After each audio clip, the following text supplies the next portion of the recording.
Walt Disney's 1942 hit movie Bambi was a classic, to say the least. One that is still watched in living rooms around the world today.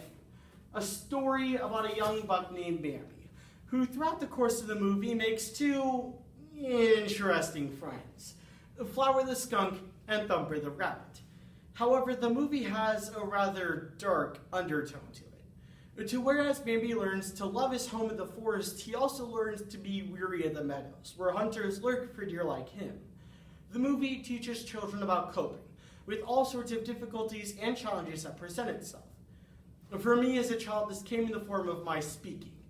I had a speech impediment, so whenever I'd run to my mom and tell her all about my favorite character in Bambi, Thumper the rabbit, it sounded a lot like I was saying Thumper the Wabbit instead. For me and many other kids my age, this wasn't uncommon, and my parents sought out speech therapy as a solution for this problem. However, it surprises me how many people don't know about speech therapy and how it helps people with all sorts of different impairments.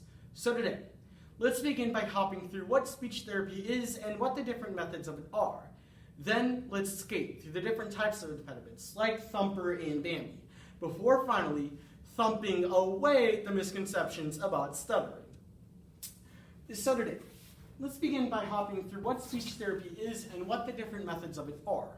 In an article released by Adrian Santos-Sonkhurst of Healthline in May of 2019, speech therapy is defined as the assessment and treatment of communication problems and speech disorders. As Santos-Sonkhurst continues, elaborating that speech therapy can't be administered by just anyone.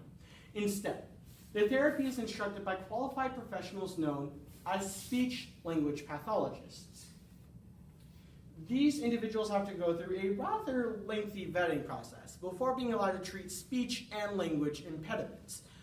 A speech-language pathologist is required to have a master's or doctorate's degree, a state license, and a certification of clinical competence from the American Speech-Language Hearing Association. Commonly in speech therapy, a speech-language pathologist, or SLP, will work one-on-one or in small groups to fix a speaking disorder. The individual nature of therapy often allows for more precise treatment to fix a speaking impairment. Besides working in small groups, however, speech therapists will also use specific tactics for treatment. One of the first things that a speech therapist will do is engage in language intervention activities. These are activities such as playing and talking with a child. Additionally, they may use pictures, books, or objects to stimulate language development. However, some speech therapists practice articulation exercises as well. Articulation is defined by the Oxford English Dictionary as the formation of clear and distinct sounds in speech. The therapy exercises for articulation impediments begin with the therapist modeling correct sounds in syllables and words and sentences that a child struggles with, particularly during play activities that a child enjoys. Commonly, an SLP will show a child how to make certain sounds, such as the R sound, which is what I particularly struggled with.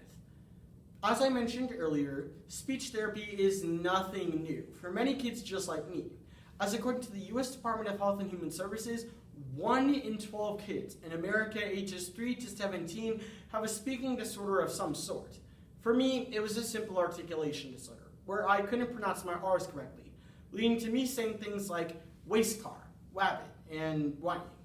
All things my mom thought were absolutely adorable, but still affect me to this day. For example, in my mind, the word rabbit and wabbit sound like the exact same thing. The only way I can tell the difference between the two is because my speech therapist taught me the tongue placement for the R sound. But for me and many other Americans, this is the only way we can differentiate the two. However, for individuals like my brothers and sister, their speech impediments have a much larger effect on their day-to-day lives, which transitions us to a slippery sheet of ice to skate along identical to Thumper and Bambi in the 1942 classic. So join me as we skate through the different types of impediments that are treated with speech therapy. The speech therapy is designed to treat all sorts of different speech and language disorders. One of the first speech disorders is articulation disorders, which is my personal favorite.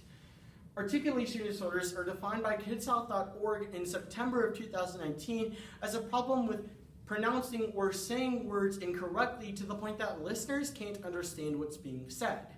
This is where my wabbit problem falls into play. The second speech disorder is fluency disorders.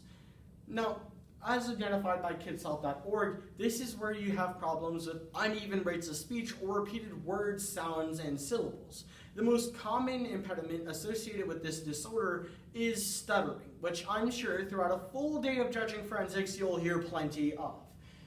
The final speech disorder is my second favorite, which is resonance disorders.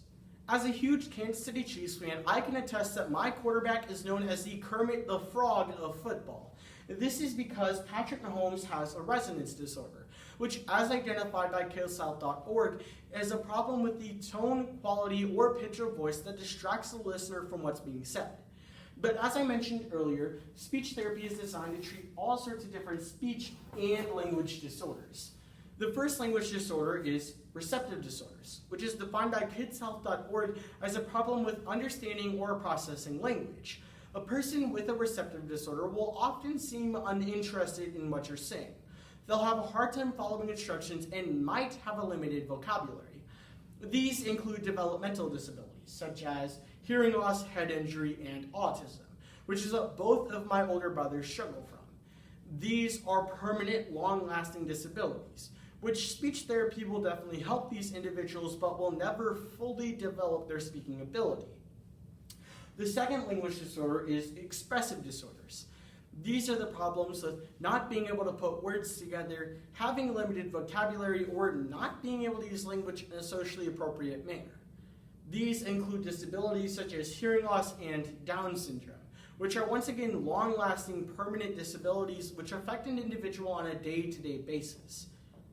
So now that we've skated through the different types of impediments, it's time to thump away the misconceptions about the most common. The stutter. Stuttering is by far the most common impediment in America, affecting over 3 million American adults, as, get this, according to the National Stuttering Association. It affects the likes of, but not limited to, President Biden, Tiger Woods, and, you're never going to guess this last guy, Samuel L. Jackson. Surprising, huh? The more surprising fact is that according to the National Institute of Deafness and Other Communication Disorders, stuttering affects between 5 to 10% of all children at some point, meaning that potentially 1 in every 10 kids could experience stuttering at one point or another in their lifetime.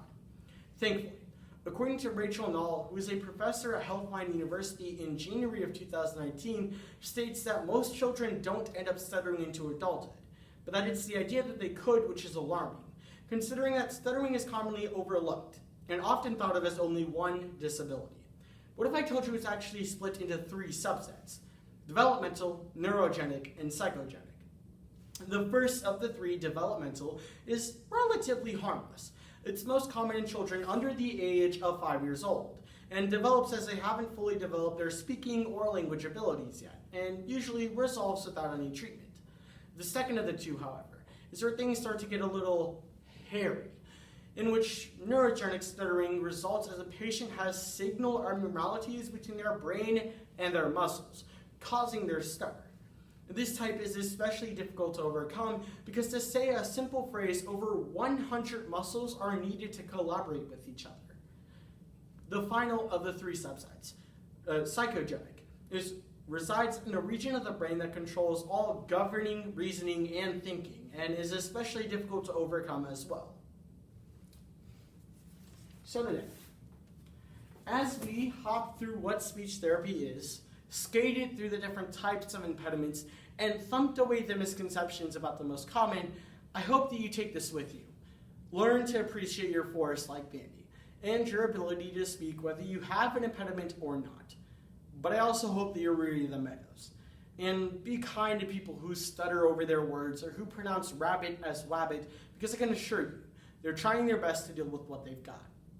It's a cruel world out there. So be a little more like my favorite character from Bambi, Thumper the Wabbit.